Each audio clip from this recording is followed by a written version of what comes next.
we welcome Peter Levenda back to the bunker. Peter, good to talk with you again. Good being here. Thanks for having me on. The Freemasons are either a benign group of fellows who do good works, or they are this sinister cult who are plotting to take over the world through their bizarre symbolism and rituals and so forth. There's so much information available on the internet and through books that have been written, but a lot of it is slanted either one way or the other, to either say there's nothing to see here, or who have the Freemasons, committing human sacrifice in dungeons someplace.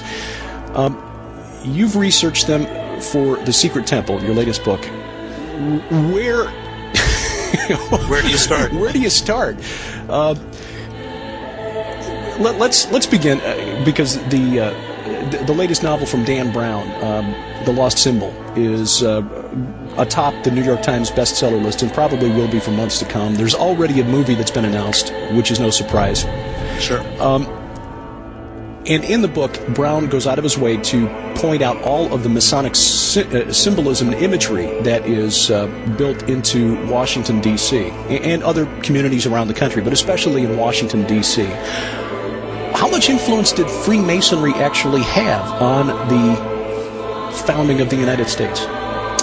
Well, it's a very good question, and it's one that the Freemasons themselves have been kind of equivocating on.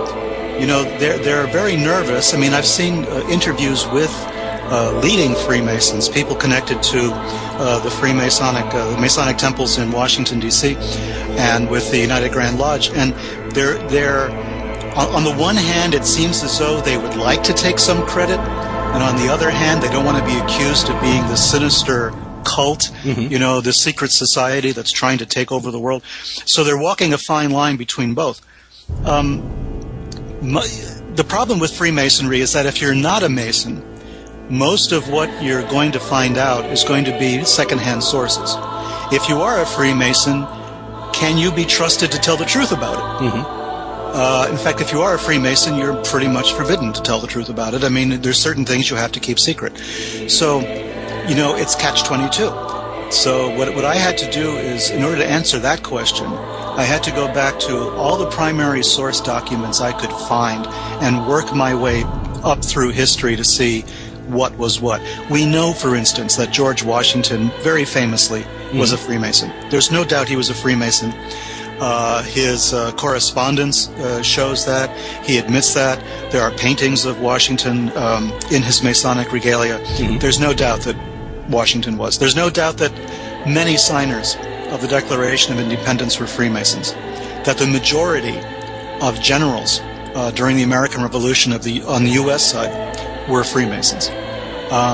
We had, enormous numbers. The famous Tea Party, the Boston Tea Party, was organized at a Masonic lodge in Boston, and it was Masonic people who were in charge of that, of organizing that. Samuel Adams, very famously. So the Freemasonry was definitely there, definitely a factor. I believe that the Masonic lodges were used as safe houses for the Revolution, and in the days before the Revolution, as meeting places for men of like mind. And I use the term men very deliberately because no women were allowed to join. So you have men meeting, men with Enlightenment ideas, ideas of equality, liberty, fraternity, all the stuff that you heard about from the French Revolution. The same concepts were there. This was in the air in the 18th century. People were saying to themselves, why do we have to take leadership from a king or from the church for that matter? They wanted to create a kind of deistic government, and they wanted to be free of anybody telling them what to do.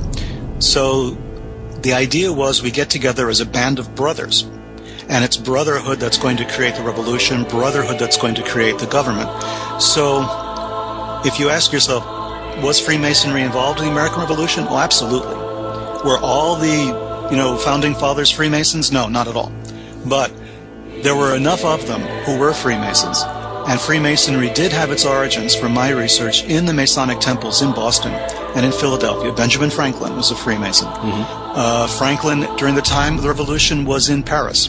He was involved with the Masonic lodges in France, in Paris. They were very political in France. The funny thing about Freemasonry is that you're not supposed to talk politics in the temple. But, however, what we had the French Masonic lodges, very, very political. We had the American Masonic lodges, very political. It was Benjamin Franklin who brought the famous French poet and philosopher Voltaire into Freemasonry. Actually, literally carried him into the temple to be initiated. So we have, the movers and the shakers of a kind of global revolution against monarchy, involved with secret societies in general, but with Freemasonry in particular. So I think that our founding fathers were, not all of them, of course, but enough of them were involved with Freemasonry that you have to kind of go back and look at American history in a slightly different light to figure out what these people were doing and why.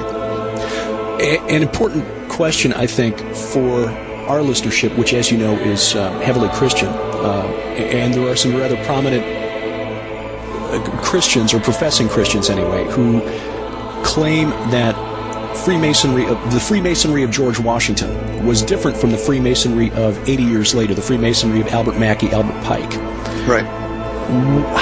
What does your research show in that sport? Well, it's interesting. It's an interesting question because, yes, Albert Mackey, of course, is probably the best known as the Godfather of the Scottish Rite, and that's when you have all your 33rd degree Masons and all that kind of stuff. That was all from Albert Mackey's line, Morals and Dogma, and all of that stuff. That came out of Mackey. Mackey was an occultist. There's no doubt about it. And what Mackey was trying to do was to, in a sense, revitalize Freemasonry by showing that it had this universal appeal, and that you could relate various types of esoteric philosophy to Freemasonry. We have to understand the Masonic rituals are very obscure. Very few Masons, I think, understand the rituals. I mean, they pretty much admit that they don't. They follow these rituals. There's the famous 3-degree rituals, the rituals of what they call the Blue Lodge. They're based on Solomon's Temple. They're based on a kind of enactment, a visualization of Solomon's Temple, which is something I get into in the book because I think that's important. It has connections with Qumran, the Dead Sea Scrolls, even Jewish mysticism, Merkaba mysticism, that sort of thing. So there was that idea that a Masonic temple was the recreation of Solomon's Temple. Okay. But then when Mackey gets involved, then Mackey draws in all of these other associations, including, references to Lucifer and Satan and everything, that suddenly turned that kind of Masonry into something else entirely. Of course, he also brought in the Knights Templar, which was already being brought in by the French, and they were trying to show an association with the Knights Templar and the Freemasons. There's the Illuminati connection, whether or not you want to credit that at all. So you have a different kind of Freemasonry, yes. But there's a point that I want to bring out, especially for your Christian listeners, because it's something that's always bothered me as something a little off about Freemasonry, and that is, when you read the literature printed by Freemasons, when you read what they say, their speeches, their books, their documents explaining Freemasonry, they go to great lengths to say, we are not a secret society, we're a society with secrets. And the secrets are the initiations. And we are not a religion, we are not a cult. All we're doing is we're teaching ethics and morality. And I always stop at that point and I say to myself, well, do you mean to say then that the church is not teaching ethics and morality? Right? Why would you need another group teaching ethics and morality? If, everyone who belongs to Freemasonry has to believe in one God. Right. That's a requirement. Right. There's a book of the law in every Masonic temple, which the book of the law in a Christian country is the Bible. Or it could be the Torah. It could even be the Quran. It doesn't matter. But you have to be a monotheist. You have to believe in one God. So the assumption is you're already belonging to a church or a religion or a denomination. What is Freemasonry offering that is different from that's being offered in a regular church, in a mainstream denomination? And the Masons will say, well, we're teaching ethics and morality. And I always have a problem with that. Why are you teaching ethics and morality then? Are you implying that the church doesn't? And they can't answer that. Huh. Well, that is the big question, isn't it?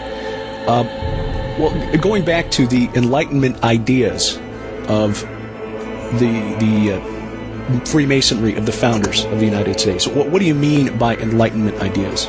Just a rejection of monarchy? Well, rejection of monarchy was the first part. It was the idea that the individual was sacred. I think putting the individual human rights, as an example, being front and center. The writings of Thomas Paine are very Enlightenment ideas, John Locke.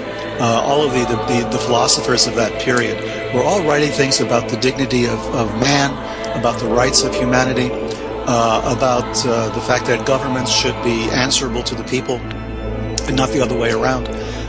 It was also, to a certain extent, rejection of the church. Let's face it, the Catholic Church, as an example, has always prohibited its followers to become Freemasons on penalty of excommunication. So obviously they saw a problem with Freemasonry, and Freemasonry basically returned the favor. I mean, the Enlightenment ideas were not anti-religious in that sense. They were not anti-God, let's say, but they did have a problem with organized religion. And I think a Freemason of the 18th century could go to church on a Sunday and sing the hymns and do all of that, but in his heart, he knew that he belonged to something that he thought was greater, more profound, which was an organization that was going to defend the rights of the individual against the rights of government, monarchy, church, whatever. In other words, authority that was handed down was considered suspect. Freemasons wanted direct connection, I think, to the Godhead, and they wanted to do that through their rituals. They thought that they were being ennobled by the rituals, they were becoming better people. And the very insistence that you needed to be a Freemason to do that was a criticism of organized religion right there, blatantly. So I think the Enlightenment was based on these ideas of the individual is important, governments, churches, the big organizations don't have your best interests at heart. We have to form our own organizations for brotherhood, for fellowship. And, it did work that way. In a Masonic lodge, you could have a prince and a pauper as members of the same lodge, and the pauper could be initiating the prince. So it was an eradication of class and of race, at least idealistically. Ideally, that's what they intended to do. As I think it turned out later, many years later, down to our present day, this may not have been upheld as much. And of course, there were prohibitions against women joining, prohibitions against slaves, or there was a prohibition against black people in general for a long time. Right. So I mean, that's why you still have the Prince Hall lodges. Exactly. Yeah. So it wasn't that much brotherhood. You know what I'm saying? Right. It was brotherhood to an extent. Yeah. And I've heard one critic of both Freemasonry and organized religion point out that in the opinion of the writer, the main reason the Roman Catholic Church criticizes Freemasonry is that they only tolerate exclusion of women when they do it. So. Right. Yeah. Exactly. Right. That's pretty funny. I hadn't thought about that.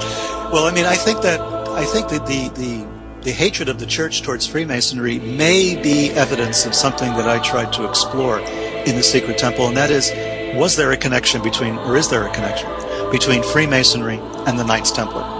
The Knights Templar, of course, were suppressed by the church. They were considered the enemies of the church.